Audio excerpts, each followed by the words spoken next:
আসসালামু আলাইকুম রহমতুল্লাহি ওবরকাতুহু। সম্মানিত দর্শক, আজকে যে বিষয়টি নিয়ে আলোচনা করব এটি ফেসবুক একটা ট্রল নিয়ে।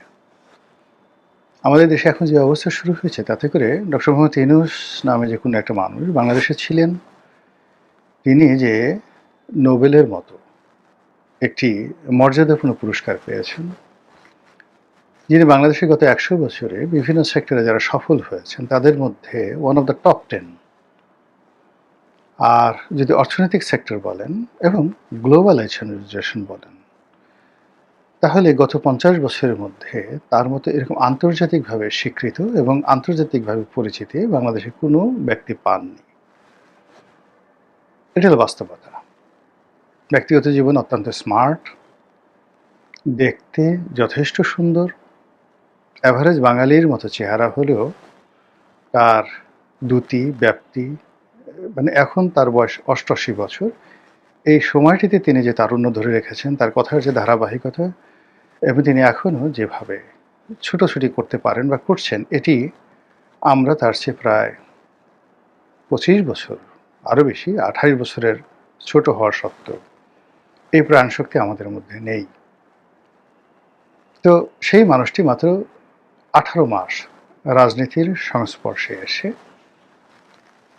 এতটা অপমানিত, এতটা অবদমিত, এতটা নিগ্রহ এবং যাকে বলা হয় এতটা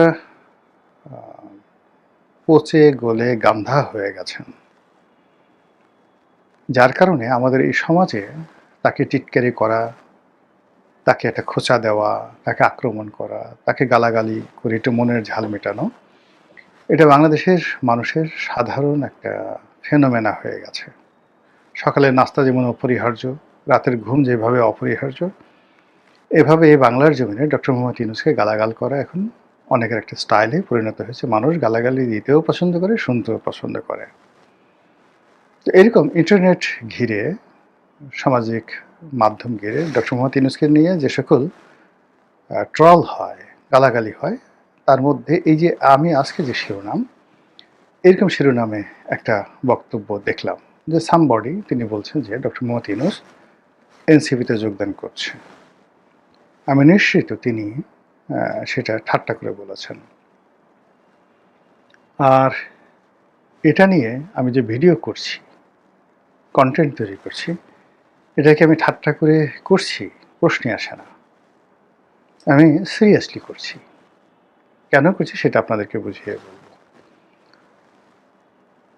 প্রথমত যে ডক্টর মোহাম্মদ ইউনূসকে যেভাবে গুতোগুতি করা হচ্ছে, যেভাবে ধাক্কাধাক্কি করা হচ্ছে, তাতে করে সারা দুনিয়ায় তিনি এখন নিগৃহীত।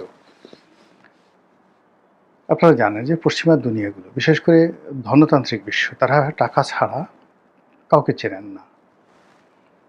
আমেরিকার যে সাম্রাজ্যবাদ, সেই সাম্রাজ্যবাদের একটা প্রধান বৈশিষ্ট্য হলো যতক্ষণ পর্যন্ত আপনার ক্ষমতা আছে, যতক্ষণ পর্যন্ত আপনার টাকা আছে এবং যতক্ষণ পর্যন্ত আপনি শরীর এবং মন দিয়ে আমেরিকার সেবা করতে পারবেন, ততক্ষণ পর্যন্ত তারা আপনাকে মাথায় করে নাচবে। ১। ২ নম্বর হলো যে যতক্ষণ পর্যন্ত তারা আপনাকে ব্যবহার করতে পারবে, ততক্ষণ পর্যন্ত তারা আপনাকে টাকা দেবে, পয়সা দেবে, কিন্তু কোনো অবস্থাতেই আপনাকে মাথায় তুলে নাচবে না। আর আপনার কোনো রকম আবদার আপনার তারা রাখবে না। তারা যাদেরকে রিক্রুট করে বাংলাদেশে বা অন্য যে কোনো দেশে, তাদেরকে তারা মনে করে ক্রীতদাস। ক্রীতদাসের কাজই হলো মালিকের যাকে বলা হয় তাবেদারি করা।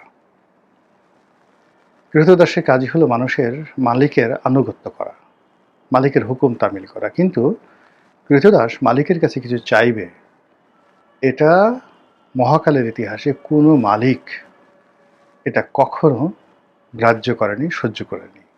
একইভাবে আমেরিকা বাংলাদেশে তাদের যত এজেন্ট, সেটা এফবিআই এজেন্ট হোক, সিআইএ এজেন্ট হোক, পেন্টাগনের এজেন্ট হোক, তাদের স্টেট ডিপার্টমেন্টের এজেন্ট হোক, কিংবা কোনো লবিস্ট ফার্মের এজেন্ট হোক, এনি অফ দ্য এজেন্ট, তাদের প্রয়োজনে তারা এজেন্টকে ঘোরায়।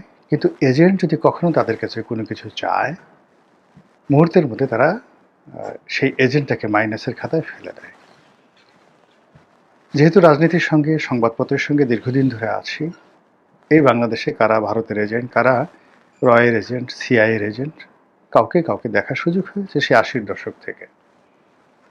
সাম্প্রতিক সময় যেমন একজন লোক, শেখ হাসিনার জামানাতেই একজন লোক হঠাৎ করে তিনি নিজেকে আমেরিকার এজেন্ট, আমেরিকার দালাল, সিআইএর এজেন্ট এগুলো প্রকাশ্যে বলার তিনি যাকে বলা হয় মনে করতেন যে এটা বললে বোধহয় তার সম্মান বাড়বে। বউ বাচ্চা নিয়ে আমেরিকান ক্লাবে গিয়ে আড্ডা মারা, রাষ্ট্রদূতদের সাথে ছবি তোলা আর সেই কথা বিভিন্ন জায়গায় প্রচার করা, এটা তার একটা রোগে পরিণত হলো। আমি যেহেতু ঘনিষ্ঠ ছিলেন আমি তাকে বুঝেই বললাম যে ভাই এটার পরিণাম ভালো হবে না, ওরা আপনাকে ব্যবহার করছে এবং তারা আপনাকে জাস্ট লাইক এ চাকর হিসেবে মনে করছে। আপনি যদি পারেন তাহলে যে কোনো একটা সুপারিশ করে দেখেন তো সেই কাজটা সে পারে কিনা। তো তিনি বেশ কনফিডেন্ট নিয়ে বললেন যে আপনি বলেন কি করতে হবে, ওরা আমার সব কথা শুনবে, এই ডোনাল্ড লু, অমুক লু, ইত্যাদি ইত্যাদি আমার সঙ্গে চলে। তো আমি তাকে ছোট্ট একটা জিনিস বললাম যে দেখেন তো এটা পারেন কিনা। আমি জানি যে এটা হবে না, তো সেটা সে আর পারেনি, বলছে বা বলেনি, হয়তো বলেছে, কিন্তু ওই ঘটনার পর অর্থাৎ যেই মুহূর্তে সেটা বলেছে সেই ঘটনার পরে একইভাবে আমেরিকা তাকে ব্ল্যাকলিস্ট করে ফেলেছে। সে আমেরিকার খাতায় আর নেই। এখনও লোকজন তাকে অনেকে ভাবে আমেরিকার সাথে তার ভালো সম্পর্ক, কিন্তু আমেরিকার কোনো দপ্তরের সাথে তার কোনো ভালো সম্পর্ক নেই, যোগাযোগটা পর্যন্ত নেই। এই গেল এক। আর এক লোক এরকম ভারতের দালাল ছিল দীর্ঘদিন। তো ভারতের দালাল ছিল, কিন্তু সেই ভারতের কাছ থেকে টাকা নিয়ে সে কিছু কাজকর্ম করার চেষ্টা করেছে, কিন্তু ভারত যখন বুঝতে পেরেছে যে এই টাকা যে উদ্দেশ্যে দেওয়া হয়েছিল সেই উদ্দেশ্যে ব্যবহার না করে সে একটা অ্যাপার্টমেন্ট কিনেছে বা একটা জমি কিনেছে, এরকম একটা কথাবার্তা। দেখা গেল ভারত তার ভিসা বন্ধ করে দিয়েছে, তার জীবন নিয়ে টানাটানি। এবং আওয়ামী লীগ সরকারের আমলে তার ব্যাংক অ্যাকাউন্ট তলব, তাকে ডিবি অফিস, এসবি অফিস থেকে শুরু করে যে টানা হেঁচড়া করে তার লোকজনকে যা কিছু করে তার জীবন তছনছ করে দিচ্ছে। কিন্তু সে এখনও বলে বেড়াচ্ছে ভারতের সাথে তার খুব ভালো সম্পর্ক, আর এই ভয়ে অনেক লোক তাকে তাদের দালাল বা এজেন্ট হিসেবে নিয়োগ করছে। তো এই হলো আমাদের দেশের যে বিভিন্ন গোয়েন্দা সংস্থা, তারপরে বিভিন্ন যে লোকজন, তাদের কর্মকাণ্ড। তো এইভাবে আমেরিকা বলেন, ভারত বলেন, অন্যান্য যারা বলেন, তারা তাদের এজেন্ট নিয়োগ করে, তারা তাদের লোকজন নিয়োগ করে, তারপর আবার সময় মতো তাদেরকে ছুঁড়ে ফেলে দেয়। তো সেক্ষেত্রে আমেরিকার যারা এই রেজিম চেঞ্জের এজেন্ট ছিলেন শেখ হাসিনার জামানাতে, আমেরিকা তাদেরকে ফেলে দিয়েছে। কোনো অবস্থাতেই আমেরিকা কাউকে ওন করে না, যেটা চীন করে, যেটা রাশিয়া করে। আমি সিঙ্গাপুরের প্রয়াত প্রেসিডেন্ট লি কুয়ানের একটি বক্তব্য শুনছিলাম যে চীনের সঙ্গে তাদের একটা সম্পর্ক হলো, চীন যখন যেটা বলে প্রথমত অনেকক্ষণ শুনে আর চিন্তা ভাবনা করে বলে। যেমন তিনি দেং জিয়াওপিং তার সঙ্গে লি কুয়ানের একটা বৈঠক হলো সিঙ্গাপুরে। তো তিনি তাকে বললেন, দেং জিয়াওপিং বললেন যে তোমাকে আমার খুব ভালো লেগেছে, তো তুমি বেজিংয়ে আসো, তোমার সঙ্গে আমার আবার দেখা হোক। তো লি কুয়ান বললেন যে দেখা করব, তুমি তোমাদের দেশ যখন উন্নত হবে তখন যাব। তো উনি বললেন যে সে তো অনেক বছর লাগবে, ওই সময়টাতে আমি বেঁচে থাকবো কিনা জানি না, তুমি থাকবা কিনা তাও জানি না, তা আসো। তো বোঝার চেষ্টা করেন যে দেং জিয়াওপিং এর তার যে ভিশন কোন পর্যায়ে ছিল। তিনি এই কথাটা বলেছেন ৮০-র দশকের একেবারে শুরুতে, ৮১-৮২ সনে। কিন্তু ৯৬-৯৭ সনে মানে চীন যে পর্যায়ে চলে গেছে, তো ওটা দেং জানতেন, কিন্তু তিনি সেটা বলেননি। দ্বিতীয়ত তার কাছে একটা বিষয় তিনি জানতে চাইলেন, বলতে চাইলেন। যেমন মালয়েশিয়াতে যারা কমিউনিস্ট করতো, তো তাদেরকে অস্ত্র দিত, সিঙ্গাপুরের সরকারকে হটানোর জন্য চীন দিত। তো এটা নিয়ে প্রশ্ন করা হলো যে তোমাদের তো রাষ্ট্রীয় পলিসি হলো যে কমিউনিজম এমন একটা ব্যাপার, তারা অন্য দেশের ইন্টারনাল ব্যাপারে ইন্টারফেয়ার করবে না।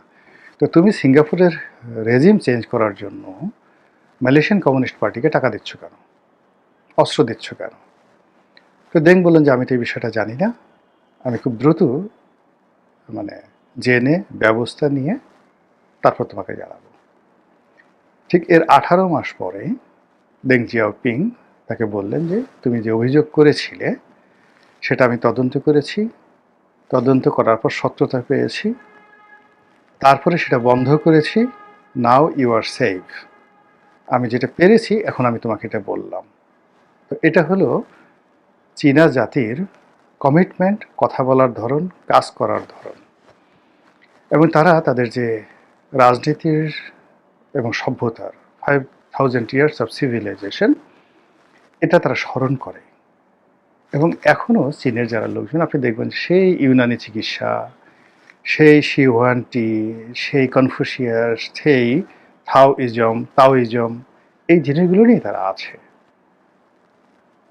তারা আধুনিক চিন্তা করে না, সব পুরনো চিন্তা ধ্যান ধারণা এটা করেই তারা আজকের এই জায়গাতে আসে, দে আর প্রাউড অফ ইট। কিন্তু আমেরিকা হলো জাস্ট আজকের দিনের কথা চিন্তা করবে, not yesterday, even not for tomorrow.